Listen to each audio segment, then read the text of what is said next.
So guys, nagbabawas tayo ng dahon sa ilalim para mapasok ng hangin yung ilalim ng talong natin.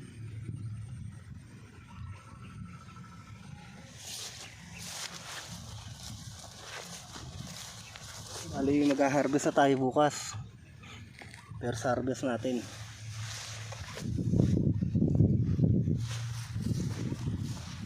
Okay, so pinapaanuhan natin, patanggalan natin ng dahon.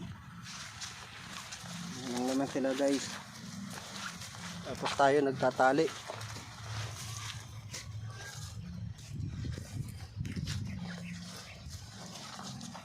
Marami tayo guys na pasunod. Ayan.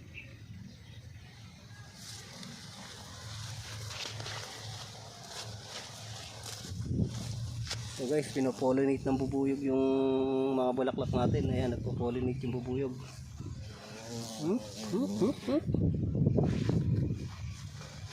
Ito pa daw siyang videohan.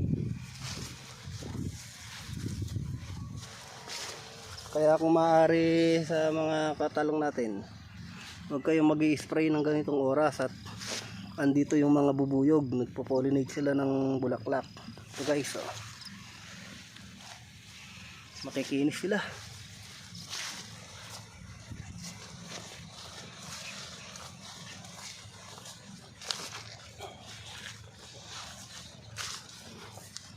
Si tatay nagpo-pruning din siya, makakaisang diretso na siya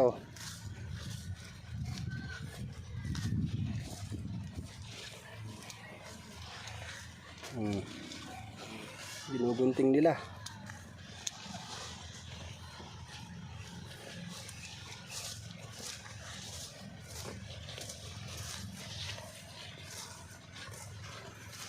Ganyan ang kataas ang talong natin, hanggang kilikilin natin.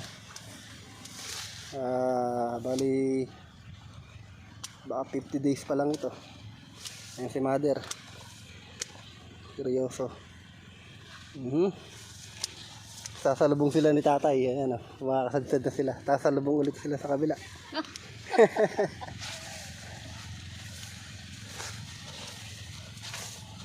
Ayan, yung bunga ng talong natin.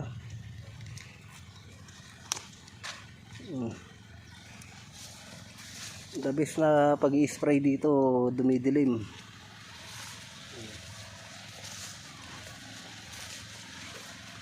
Kasi Madam She.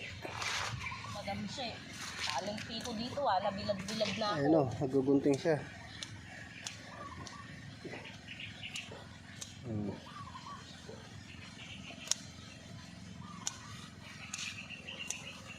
Ako naman nagtatali.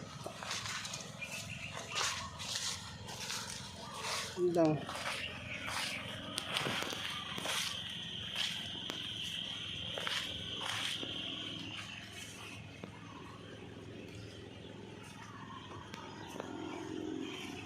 Yung huli natin tanim at medyo maliit pa nun pinalaki pa natin ng mga 10 days.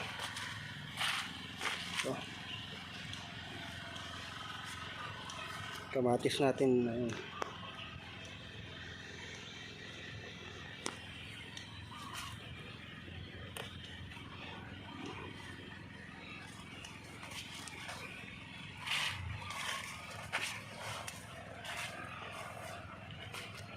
Naiwan mo ma'am siya yung kabilang puno.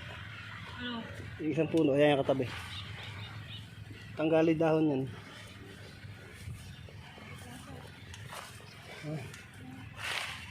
Tubig gusto mo?